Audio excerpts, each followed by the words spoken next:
ये तो कुछ और क्वेश्चन करते हैं। क्वेश्चन दिया अपन लोग को d square y upon d x square plus 3dy plus 2y equal to 4 cos square x. इसमें भी अपन लोग को क्या निकालना है? CFPI निकालना है, मतलब सॉल्यूशन निकालना है। किसका सॉल्यूशन निकालना है? Linear differential equation with constant coefficient का सॉल्यूशन निकालना है। ठीक है, ये लास्ट लेक्चर होगा अपना PI जब Q e की power ax cos ax plus b या sin ax प्लस बी या x की पावर m में होता था, तो उसके लिए ये लास्ट लेक्चर है। फिर हम लोग अगले लेक्चर में केस फोर्थ और केस फिफ्थ करेंगे जब प्रोडक्ट में दिए रहेंगे। तो ध्यान से देखिएगा, क्वेश्चन आपको दिख रहा होगा। पहले हम लोग क्या करेंगे? पहले हम लोग पहचानेंगे कि ये linear differential equation with constant coefficient का क्वेश्चन है कि नहीं। तो मैंने आपको बताया था क्या, डिग्री 1 होनी चाहिए और लास्ट टर्म क्या होना चाहिए? y होना चाहिए। तो लास्ट टर्म y है और सबकी डिग्री क्या है? 1 है। तो इसका मतलब ये linear differential equation with constant coefficient का क्वेश्चन है। फिर अपन लोग क्या करते थे? अपन लोग करते थे पुट। क्या पुट करते थे? D square y upon d x square की जगह, इसकी जगह क्या पुट करते थे? D square y. D y by d x की जगह क्या पुट करते थे? डी वाई पुट करते थे। चलिए, तो मैं d square y upon d x square d y by d x की वैल्यू इसमें पुट करता हूँ। ये इक्वेशन हो जाएगी d square y plus 3dy plus 2y equal to 4 cos square x. फिर क्या करते थे? फिर इससे y कॉमन लेते थे, तो y कॉमन ले लेता हूं, तो अंदर बचेगा d square plus 3d plus 2 equal to 4 cos square x.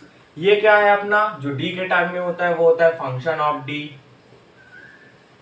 कितना है? D square plus 3d plus 2। और ये क्या होता है? जो राइट हैंड साइड में होता है वो q होता है। तो q कितना है? 4 cos स्क्वायर x। जब अपन लोग का फंक्शन ऑफ d निकल आता था तो फिर अपन लोग क्या करते थे? फिर अपन लोग CF निकालते थे। चलिए CF निकालता हूं। अब आप सभी को CF निकालने की कंडीशन पता ही है क्या? फंक्शन ऑफ d को 0 के बराबर पुट कर दीजिए। फंक्शन ऑफ d ये रहा, d square plus 3d plus 2 equal to 0। फिर क्या करते थे? फिर पुट करते थे क्या? d की जगह m। तो पुट करता हूं, चलिए put d is equal to m। तो ये हो जाएगा m square plus 3m plus 2 is equal to 0। फिर क्या निकालते थे? m की वैल्यू निकालते थे। यहाँ पास आपको क्वाड्रेटिक इक्वेशन दिख रही है, तो मेरे पास दो ऑप्शन है, या मैं स्प्लिटिंग द मिडिल टर्म से कर दूं या धराचार फॉर्मूला कर दूं। मैं धराचार फॉर्मूला ही लगा रहा हूं सब क्वेश्चनों में, लेकिन अगर आपको स्प्लिटिंग द मिडिल टर्म से क्वेश्चन सॉल्व हो रहा हो तो आप जरूर सॉल्व करिएगा। लेकिन मैं क्या लगाऊंगा? धराचार फॉर्मूला। धराचार फॉर्मूला क्या कहता है? Minus b plus minus b square minus 4ac का रूट अपॉन 2a। चलिए, तो a कितना है? m स्क्वायर के बगल वाला जो कोफिशिएंट होता है वो a होता है, तो a है कितना? 1। b कितना है? a कितना है? 1। b कितना है? m के बगल वाला कोफिशिएंट b होता है, b कितना है? 3। c कितना है? c है 2। जो कांस्टेंट लास्ट में रहता है वो c रहता है। चलिए, तो मैं a b c की वैल्यू इस फॉर्मूला में पुट करता हूं और अपनी m की वैल्यू निकालता हूं। तो x के टर्म में ये फॉर्मूला दिया था, m के टर्म में निकालना है, तो इसकी जगह m आ जाएगा। तो m is equal to minus b है, माइनस b की वैल्यू कितनी है? 3 plus minus under root b square, b की वैल्यू कितनी है? 3 का स्क्वायर 9 माइनस 4 इंटू a कितना है? a है 1 और c कितना है?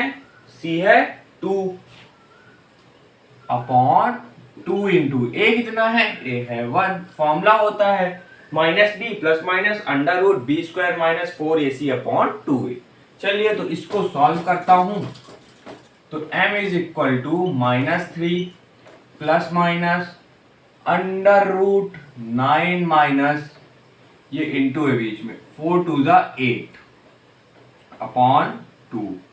तो ये आ जाएगा अपना minus 3 plus minus 9 minus 8 root 1, और रूट 1 का अगर 9 माइनस 8 1 और रूट 1 का अगर रूट खोल दूंगा तो 1 अपॉन 2।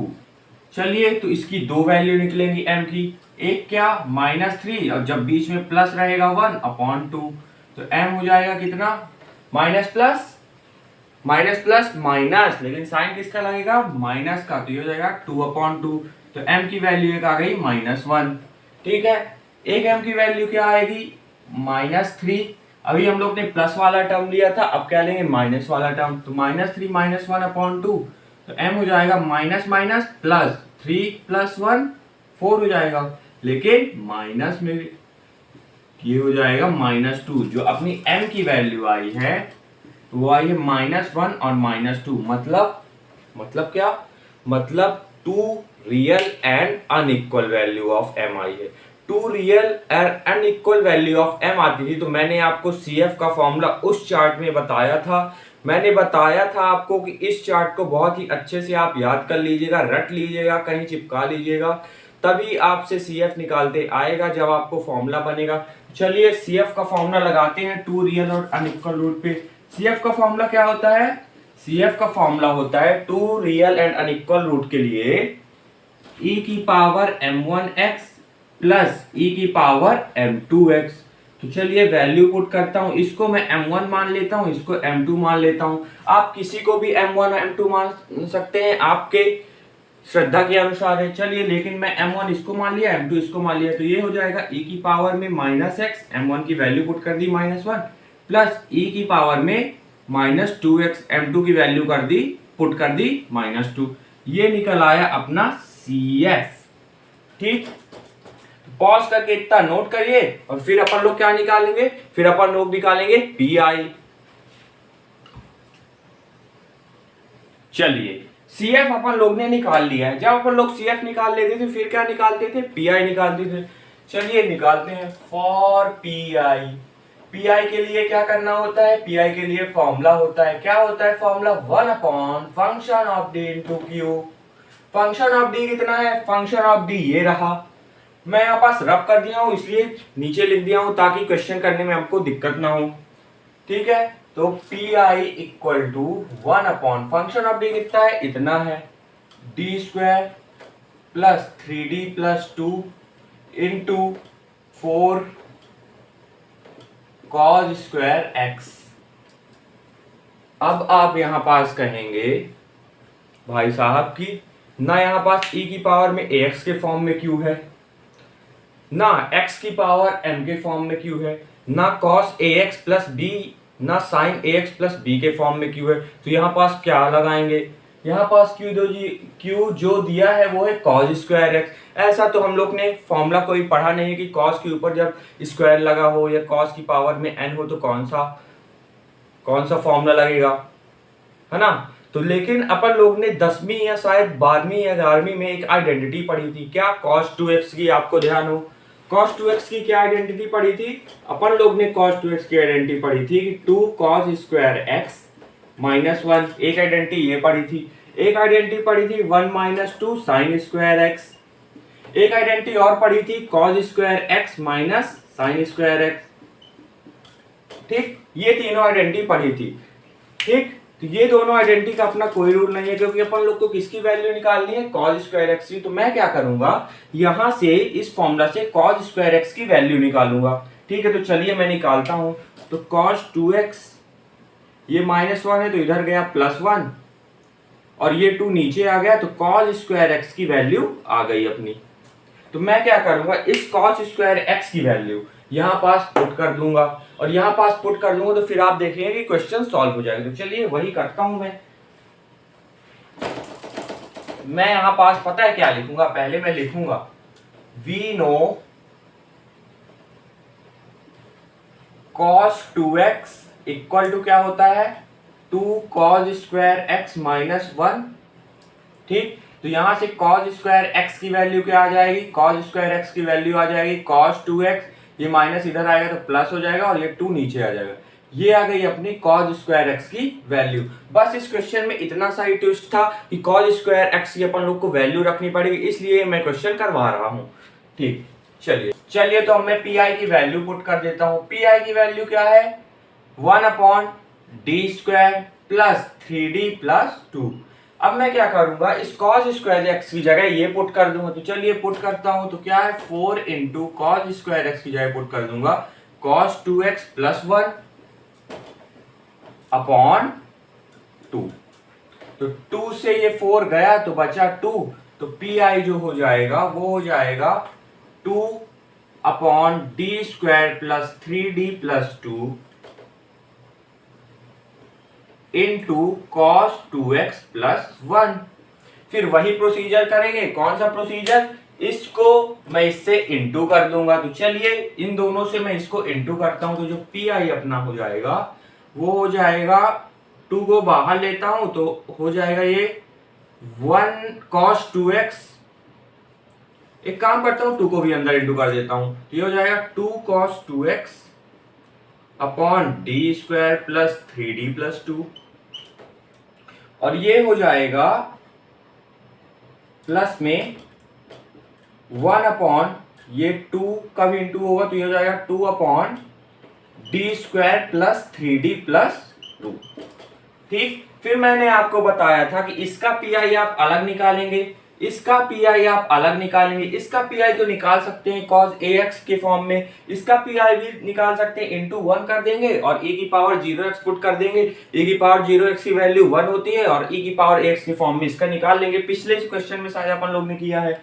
फिर जब इसका पी आई निकल आएगा, इसका पी आई निकल आएगा, दोनों को ऐड कर देंगे तो कंबाइंड पी आई निकल आएगा। चलिए तो पॉज करके इतना लिखिए, फिर अपन लोग पी आई निकालते हैं। तो इसको मैं ए बोल देता हूं, इसको मैं बी बोल देता हूं। तो मैं सबसे पहले पी आई ऑफ ए निकालता हूं। चलिए निकालता हूं पी आई ऑफ ए। ए कितना दिया है? ए इतना है 2 cos 2x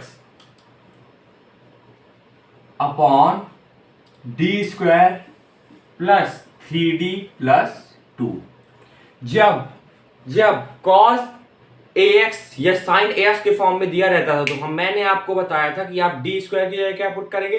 -a²। तो यहां पास मैं पुट करूंगा, क्योंकि q जो है अपना cos ax के फॉर्म में, cos ax के फॉर्म में मैंने आपको बताया था कि आप d² की जगह क्या पुट करेंगे? -a² पुट करेंगे। तो मैं यहां पास लिखा हूं put d² equal to -a², और a की वैल्यू कितनी है? x के बगल वाला a होता है, a की वैल्यू है 2।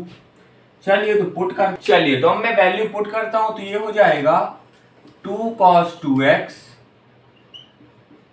d² की जगह क्या पुट करना है? d² की जगह पुट करना है अपने को -a²। तो चलिए पुट करता हूं, प्लस 3d प्लस 2। d² की जगह मैंने क्या पुट कर दिया? -a² और बाकी सब एज इट इज। चलिए एक स्क्वायर की वैल्यू लिखता हूं, तो ये 2 cos 2x upon minus a कितना है? 2 का स्क्वायर कितना हो जाएगा? 4 प्लस 3d प्लस 2। और सॉल्व करता है इसको, तो ये हो जाएगा 2 cos 2x -4 प्लस 2 -2, तो ये हो जाएगा 3d माइनस 2। ठीक।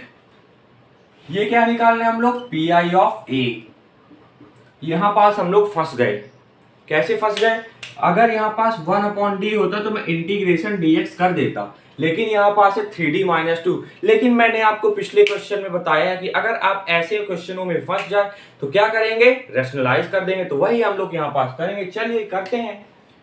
तो ये हो जाएगा 2 cos 2x 1/3d माइनस 2, और इसको रैशनलाइज कर देता हूं तो ये हो जाएगा 3d प्लस 2, 3d प्लस 2। चलिए सॉल्व करता हूं आगे, तो ये हो जाएगा 2 cos 2x 3d plus 2 upon, यहां पास आप देख पा रहे होंगे कि 3d माइनस 2 3d प्लस 2 है, मतलब a minus b a plus b है, a minus b a plus b, a minus b a plus b का आपको फॉर्मूला पता है क्या होता है? a² plus b²। तो वही लगाता हूं, तो ये हो जाएगा a और ये हो जाएगा b, तो a² प्लस b²। और सॉल्व करता हूं, तो ये हो जाएगा 2 cos 2x 3d प्लस 2, ये हो जाएगा 3 का स्क्वायर 9 और d का d² प्लस 4। पॉज करिए, फिर मैं यहां पास रब करता हूं। चलिए तो अपन लोग ने इतना निकाल लिया है 2 cos 2x 3d plus 2 9d² plus 4। ये क्वेश्चन किसका है? क्वेश्चन है केस 2 का। जब q cos 2x या cos 2x में होता था या sin 2x में, मतलब cos ax या sin ax में होता था, तो जहां मेरे को d² दिखेगा वहां मैं क्या पुट कर दूंगा? -a²। चलिए पुट करता हूं, तो ये हो जाएगा P I of A 2 cos 2x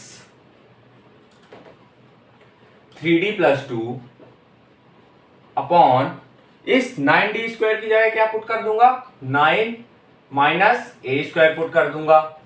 मैंने आपको बताया था ना कि जहां आपको इस फॉर्म में केस 2 के फॉर्म में डी स्क्वायर दिखेगा वहां आप क्या पुट कर देंगे, माइनस ए स्क्वायर। तो चलिए माइनस ए स्क्वायर मैंने पुट कर दिया प्लस 4, और ए कितना था अपना, ए था 2, तो 2 का स्क्वायर कितना हो जाएगा 4, 4 9 जा 36 माइनस में, तो ये हो जाएगा P I of A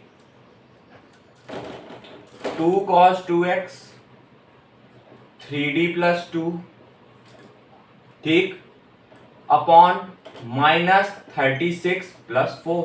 A square की जगह, ए की स्क्वायर की जगह क्या, ए की जगह क्या पुट किया 2, 2 का स्क्वायर क्या हो जाएगा 4, 4 9 जा 36 माइनस लगाना तो माइनस 36 प्लस 4, तो ये हो जाएगा 2 cos 2x 3d plus 2 upon minus plus minus, लेकिन साइन किसका लगेगा माइनस 32, 2 1 जा 2 16 जा, तो माइनस 1/16 में बाहर लेता हूं, इस cos 2x का अंदर इंटू करता हूं, तो cos 2x का अंदर इंटू करूंगा तो ये हो जाएगा cos 2x 3 cos 2x d हो जाएगा। ये cos 2x के अंदर किया तो 3 को पहले लिख दिया, cos 2x d लिख दिया, प्लस cos 2x का 2 से भी किया तो 2 cos 2x हो गया।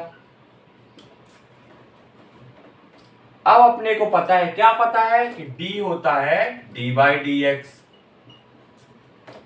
ये पता है ना d क्या होता है d बाई डी एक्स, तो इस d की जगह मैं d by d x put करूंगा, तो चलिए पुट करता हूं, माइनस 1/60 3 cos 2x, d कितना है d बाई डी एक्स है, प्लस 2 cos 2x, तो ये हो जाएगा माइनस 1/16 3 cos 2x का x के रिस्पेक्ट में डिफरेंशिएट करेंगे तो क्या हो जाएगा माइनस साइन 2x, और फिर 2x का भी डिफरेंशिएशन होगा, 2x का क्या हो जाएगा 2 प्लस 2 cos 2x। चलिए इसको थोड़ा अरेंज कर देता हूं, ये 3 अंदर था तो ये हो जाएगा माइनस 1/16 3 2 जा 6 minus 6 sine 2x plus 2 cos 2x, ये आया अपना P I of A. P I of A आ गया अपना, पी आई ऑफ ए कितना आया minus 1/16 into minus 6 sine 2x plus 2 cos 2x। अब क्या निकालेंगे, पी आई ऑफ बी निकालेंगे। मैं यहाँ पास लिख दिया हूँ क्योंकि वहां पास जगह नहीं थी रब करने की था मुझे, इसलिए मैं वहां पास लिख दिया हूँ। ये क्या था अपना ए था, ये था बी, तो पी आई ऑफ ए अपन लोग ने निकाल लिया, अब पी आई ऑफ बी निकालेंगे, तो पॉज करके इतना लिखिए फिर अपन लोग पी आई ऑफ बी निकालते हैं। चलिए पी आई ऑफ ए निकल आया है, अब क्या करेंगे, अब पी आई ऑफ बी निकालेंगे, तो निकालते हैं P I of b. B कितना था, बी था 2 upon d square plus 3d plus 2। ऐसे क्वेश्चनों में क्या करते थे जब कांस्टेंट हो क्यू, तो मैंने आपको बताया था आप 1 का इंटू कर दीजिएगा, सीधे बिना सोचे समझे 1 का इंटू कर दीजिएगा। इससे 1 का इंटू करेंगे तो इसको तो कोई फर्क पड़ने वाला नहीं, तो चलिए मैं 1 का इंटू करता हूं। फिर मैंने आपको बताया था, क्या बताया था कि 1 की दो हमको वैल्यू, इसको सॉल्व करने के लिए दो तरीका है हम लोग के पास। मैंने आपको बताया थी या कि आप e की पावर 0x वाला फॉर्म ले लीजिए, e की पावर 0 1 हो जाएगा, या x की पावर 0 ले लीजिए 1 हो जाएगा। लेकिन मैंने आपको बताया था इसमें बहुत झंझट है, पहले आप कन्वर्ट करेंगे इनवर्स हटाएंगे तो बहुत लेंदी पड़ जाएगा। मैंने आपको बताया था आप e की पावर 0x का हमेशा यूज करेंगे, क्योंकि e की पावर 0x, e की पावर 0 और e की पावर 0 की वैल्यू क्या होती है 1 होती है। तो मैं यहाँ पास लिखूंगा e की पावर 0x इक्वल टू 1। ये आपको समझ में आ रहा है ना कि e की पावर 0x कैसे 1। e मैंने आपको बताया था एनीथिंग टू द पावर 0 0 होता है, मतलब आपको अगर कभी 2 की पावर भी 0 दिया रहेगा ना तो उसका आंसर 1 ही होगा। पावर मतलब किसी भी वैल्यू की 0 हो तो इसका मतलब उसका आंसर 1 है। तो यहाँ पास मैंने 1 अपने से लगा दिया, मुझे कुछ सॉल्व करने का पता नहीं चल रहा था, पी आई निकालना था, तो मैंने देखा कि e की पावर 0x लगा देता हूँ, e की पावर 0x e की पावर 0 होता है और e की पावर 0 1 होता है, तो बस मैं वैल्यू पुट कर दूंगा, तो ये हो जाएगा P I of b 2 upon d square plus 3d plus 2 into 1 की जगह क्या पुट कर दूंगा e की पावर 0x मतलब q यहाँ पास किस फॉर्म में हो गया, e की पावर ax के फॉर्म में, e की पावर ax के फॉर्म में हो गया। तो अपन लोग को पता है क्या कि d की जगह हम लोग a पुट कर देंगे। तो चलिए पुट करते हैं, put d is equal to a। तो जहां जहां d है वहां a पुट करे दे रहा हूं मैं।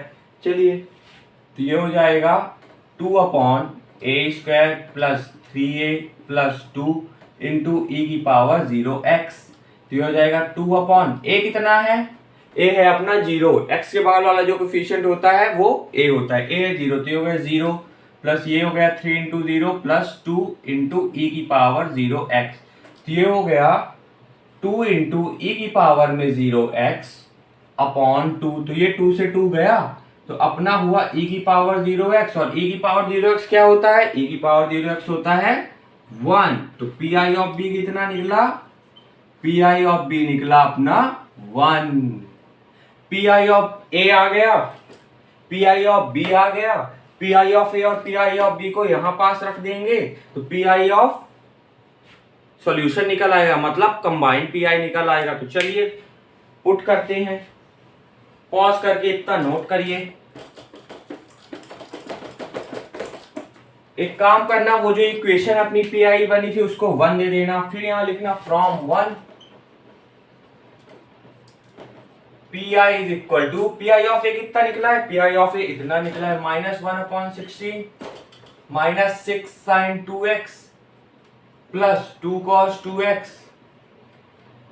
ये क्या निकला, P I of A. P I of b कितना निकला है, पी आई ऑफ बी निकला है 1। तो ये निकल आया अपना कंबाइंड पी आई। क्या कहिए मैंने, पी आई ऑफ ए निकाला, पी आई ऑफ बी निकाला, फिर इस इक्वेशन में पी आई ऑफ ए और पी आई ऑफ बी रख दिया तो अपना कंबाइंड पी आई निकल आया। पी आई भी निकल आया, सी एफ भी निकल आया। अब क्या निकाल देंगे, सॉल्यूशन। तो y is equal to, solution क्या होता है, y is equal to C F plus P I. तो y इज इक्वल टू ये हो जाएगा, सी एफ कितना है, सी एफ है इतना, e की पावर माइनस है प्लस e की पावर -2x प्लस पी आई कितना है इतना, -1/16 minus 6 sin 2x plus 2 cos 2x plus 1। ये निकल आया अपना आंसर। तो पॉज करके नोट कर लीजिए, क्वेश्चन बहुत ही आसान है। क्वेश्चन में आपको कुछ नहीं है कि पहले क्या है, प्रोसीजर देखिए कितना आसान है। पहले आपको पुट करना है, क्या पुट करना है, d²y, उसकी जगह सब वैल्यू पुट करना है। फिर क्या करना है, सी एफ निकालना है। सी एफ निकालने के लिए मैंने आपको चार्ट बताया था कि हर वैल्यू के लिए अलग अलग सी एफ आएगा। फिर क्या करना है, पी आई निकालना है, पी आई निकाल लिया फिर सॉल्यूशन में पुट कर देना है। बस इतना सा है। बस क्वेश्चन बड़े बड़े हैं, थोड़ा लेंदी है, बाकी सिंपल है। पॉज करके नोट करिए।